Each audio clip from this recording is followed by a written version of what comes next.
안녕하세요. 북치네의 서재입니다.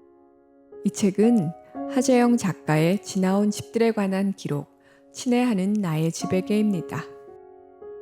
3장 서울시 관악구 신림동. 집을 떠나는 것, 가능한 멀리 떠나는 것. 그것이 20살의 내가 원하는 전부였다. 한 번이라도 국경을 넘은 적이 있었다면 오로라를 볼 수 있는 레이카비크나 남태평양 아래로 가라앉고 있는 투발루 섬으로 가기를 꿈꾸었을까? 나는 그렇게 넓은 세상을 상상하지 못했다. 가고 싶은 곳은 서울이었다. 고작 거기가 내가 갔던 곳들 가운데 가장 멀고 넓은 세상이었다. 서울 가면 그 다음은? 엄마가 물었다. 나는 물음표 뒤에 생략된 말이 무엇을 뜻하는지 알고 있었다. 아빠의 사업이 부도를 맞은 뒤 상황은 점점 더 나쁜 쪽으로 치닫고 있었다. 재기를 위해 아빠가 벌인 일들은 실패로 끝났고 IMF 사태까지 터지면서 아무 희망도 기대할 수 없는 상태였다. 나쁜 일이 지나가면 더 나쁜 일이 기다리던 그때 다음은 없었다.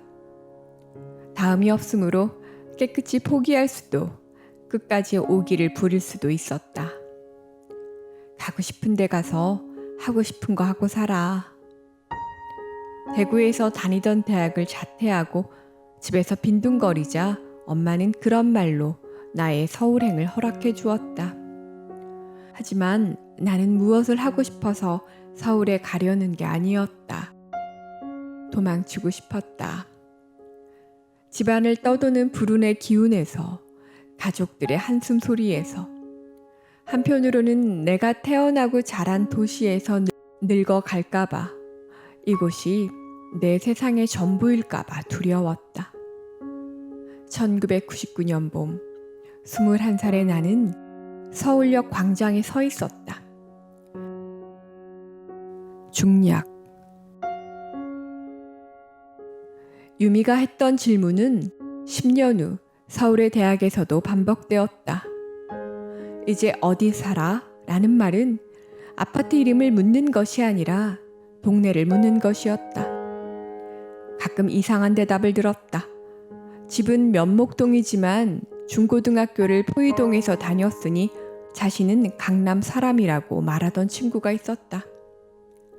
신림동에 산다고 말한 뒤 신림동도 한강 이남이니 강남과 다름없다고 덧붙이던 동기도 있었다. 종로구에 산다는 한 아이는 사대문 안이 진짜 서울이라고 말해 나를 어리둥절하게 만들었다.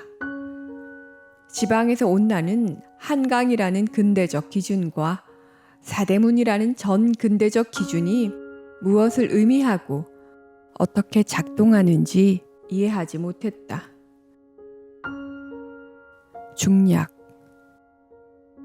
내가 지낸 곳들은 집이 아니었다. 나는 방에 살았다. 6년 사이 머문 방은 무려 9개였다. 여러 명의 하우스메이트가 함께 지내는 집에 방 하나. 참견 많은 주인 아주머니가 하루에도 몇 번씩 방문을 열어젖히는 하숙방. 싱크대 옆에 매트리스를 놓아야 하는 원룸. 그 방들은 월세와 공과금을 나눠내는 룸메이트가 함께 사는 공동 공간이기도 했다. 늘 옆에 누군가가 있었기 때문에 속상한 일이라도 생기면 화장실 문을 걸어 잠그고 눈물을 쏟는 수밖에 없었다. 언제나 혼자인 것과 항상 함께인 것 가운데 어느 것이 더 견딜만 할까? 20살의 내 소원이 서울에 가는 일이었다면 26살의 내가 바라는 것은 자기만의 방이었다. 자기만의 방은 독립과 해방의 공간이기 전에 나의 눈물을 타인에게 들키지 않을 권리였다.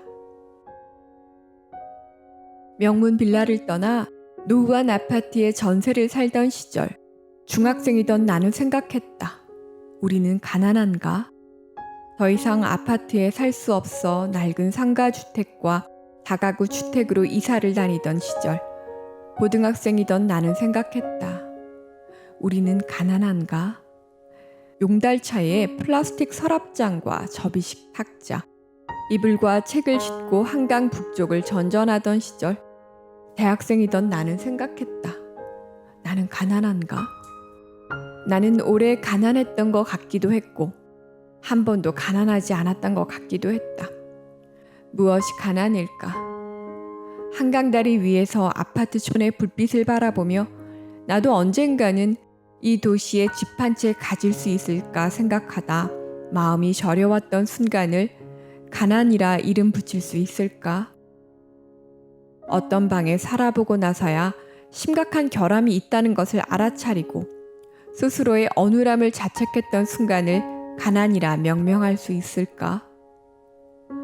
전세입자가 그랬듯 가장 중요한 문제에 대해 침묵한 채 폭탄 돌리기를 하는 심정으로 그 방을 다른 사람에게 떠넘기던 순간과 죄책감에 휩싸여 도망치듯 떠나던 순간을 가난이라 말해도 괜찮을까?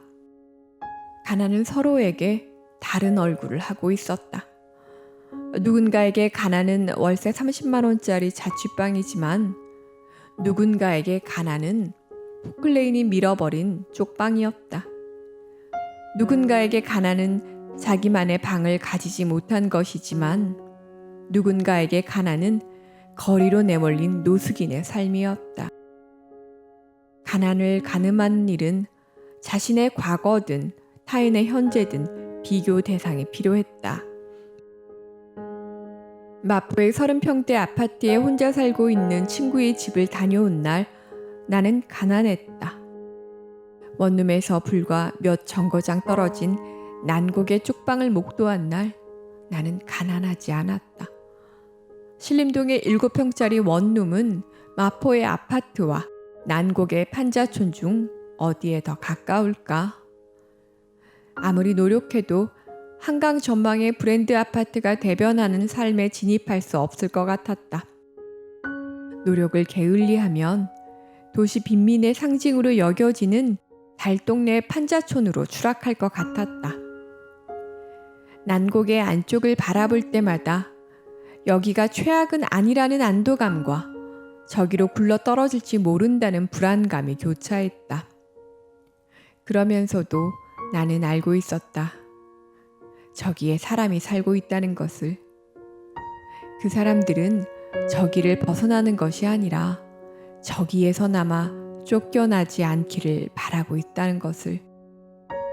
그 절박함 앞에서 느끼는 안도와 불안이 부끄러웠다. 제4장 서울시 성동구 금호동. 우리 자매는 20대에 다른 선택을 했다.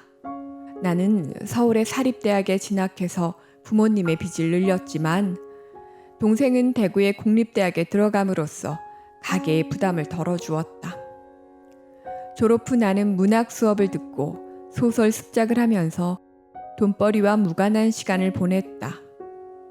그림을 그리던 동생은 미술을 그만두고 가방과 구두 디자인을 배워 서울의 패션 회사에 디자이너로 취직했다.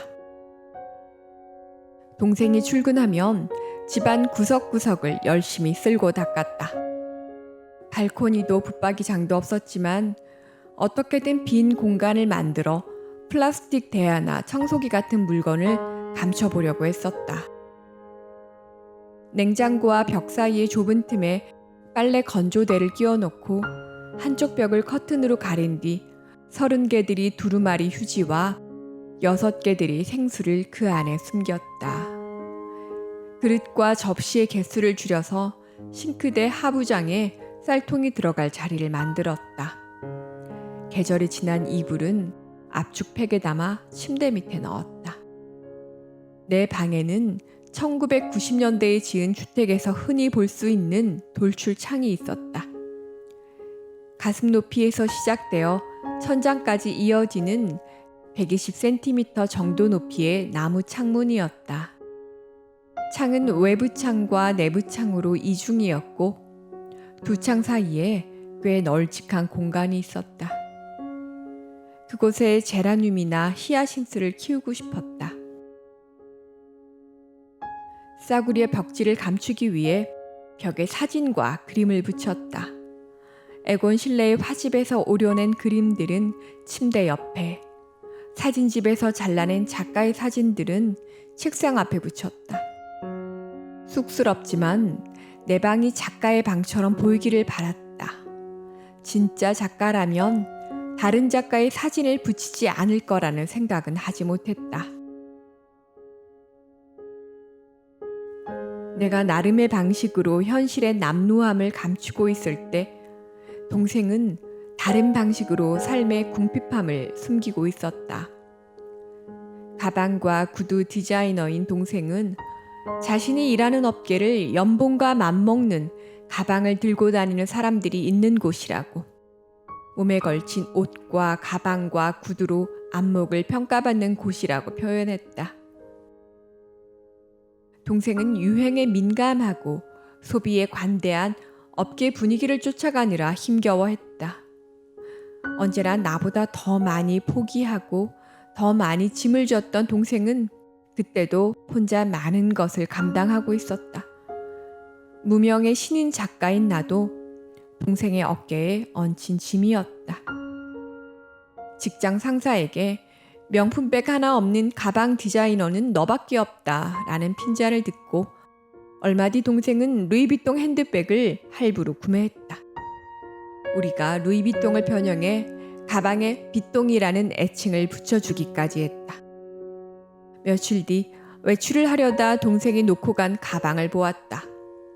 한 번쯤은 내가 빌렸어도 괜찮을 것 같았다. 잠시 망설이다 가방을 들고 집을 나섰다. 쇼핑하는 친구를 따라 백화점에 갔고 지하식당가 있는 회전초밥집에서 밥을 먹었다. 큰일이 났다는 사실을 깨달은 것은 두 번째 접시를 막 비웠을 때였다. 옆자리에 올려둔 가방이 사라져 있었다. 나는 정신 나간 사람처럼 백화점을 뛰어다녔다. 수백만 원짜리 가방을 가진 사람이 얼마나 많은지 처음 알게 된 날이었다. 시선을 돌리는 곳마다 루이비통 핸드백이 보였다. 비슷한 가방을 든 사람이 보이면 창피한 줄도 모르고 남의 가방을 살펴보았다. 분실물 센터를 찾아가고 백화점 바깥까지 돌아본 뒤 화장실 쓰레기통에 버려져 있던 내 지갑을 찾아냈다. 오래전 동대문에서 구매한 낡은 지갑 안에는 1,000원짜리 지폐 하나가 덩그러니 남아 있었다. 그날 밤 집에 돌아온 동생을 보자마자 울음을 터뜨렸다. 동생이 깜짝 놀란 얼굴로 물었다. 왜 그래? 무슨 일이 있었어? 나는 자초지종을 설명하고 다시 울기 시작했다. 동생에게 그렇게 미안했던 적은 처음이었다. 동생은 너무 황당해서 화도 내지 못하다가 씁쓸한 목소리로 말했다. 울지 마. 언니가 누구한테 해코지라도 당하고 온 줄 알았지 뭐야. 가방이야 나중에 다시 사면 되지. 며칠 뒤 우리는 빚동이에 대한 시덥잖은 농담을 했다. 시간이 더 흐른 뒤에는 루이비통 가방을 든 사람만 봐도 빚동이라고 속삭대며 기득거렸다. 서럽거나 속상한 일도 동생과 이야기하면 재미있는 농담거리처럼 들렸다. 함께 가파른 비탈길을 올라갈 때마다 공짜로 운동하고 좋네 라는 농담을 질리지도 않고 되풀이했던 것처럼, 회사에서 엉엉 울었던 일을 집에 돌아와 깔깔 웃으며 이야기했던 것처럼. 그러나 동생에게 털어놓지 못한 이야기, 끝내 농담이 되지 못한 이야기도 있었다.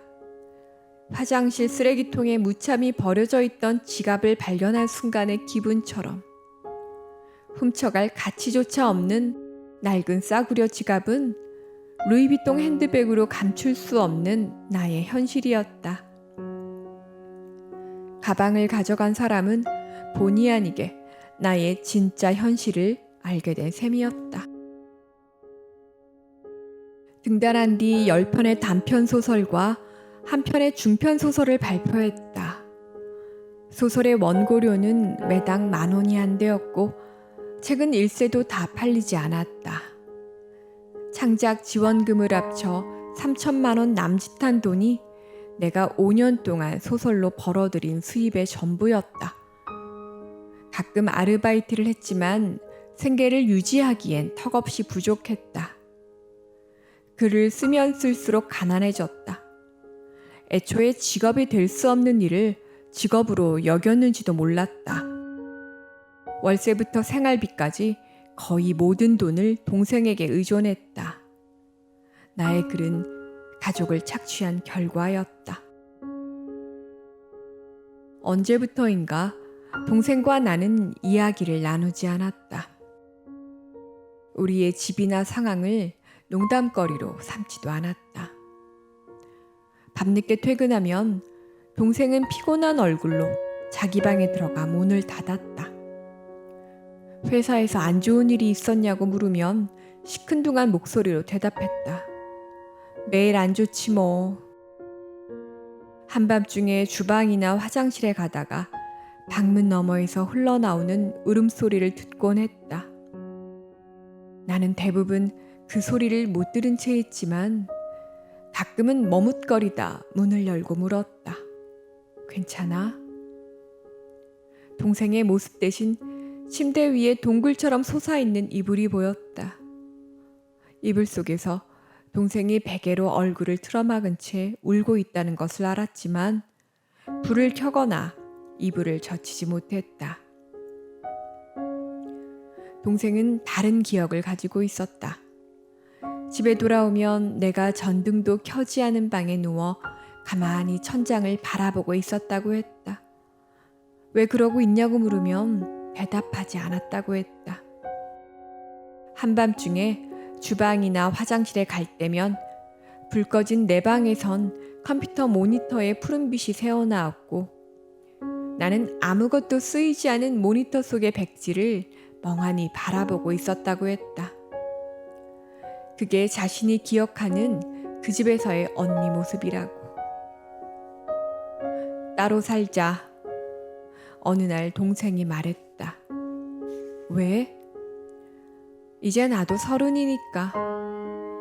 동생의 책상 위에는 최승자의 이 시대의 사랑이 놓여 있었다. 이렇게 살 수도 없고 이렇게 죽을 수도 없을 때 30살은 온다는 구절을 읽고 그런 결심을 하지 않았을까 짐작했다. 왜 그런지 동생의 회사에 찾아간 날이 떠올랐다. 나는 로비에서 동생을 기다리고 있었다. 엘리베이터에서 내려 내 쪽으로 걸어오는 동생은 발목까지 내려오는 슬립 드레스에 디자이너 브랜드의 재킷을 걸치고 있었다. 동생이 그 장소에 잘 어울려 보이는데 안도하면서도 그 아이가 매일 느낄 괴리감을 상상하지 않을 수 없었다. 화려한 사람들로 가득한 건물을 빠져나와 10,000원 전철을 타고 어둡고 가파른 골목을 걸어올 때의 기분을. 그동안 동생은 누구에게도 우리의 남루함을 들키지 않았을 것이다. 우리는 이 집에서 이렇게 살 수도 없고 이렇게 죽을 수도 없는 시간을 너무 오래 보낸 것이 아닐까? 그 시간을 지나오며 농담을 할 수도 위로를 건넬 수도 없는 사람들이 된 것은 아닐까? 동생과 헤어지면 MDF 가구와 중고 매트리스와 낡은 지갑을 버려야겠다고 생각했다. 숨기고 감추려는 노력도 그만두고 싶었다. 시를 읽고 소설을 써도 그림과 사진으로 싸구려 벽지를 감춰도 나는 나의 현실을 잊은 적 없었다. 재개발의 희망조차 사라진 쇠락한 동네를 오르내리며 창문 밖에서 오가는 거친 말소리를 들어야 하는 진짜 현실을. 나는 떠나기 전에 이 동네에 많은 것을 버리고 싶었다. 에곤 실레의 그림, 시가 적힌 종이, 쓰이지 않은 소설, 직업이 될 수 없는 직업 같은 것들을.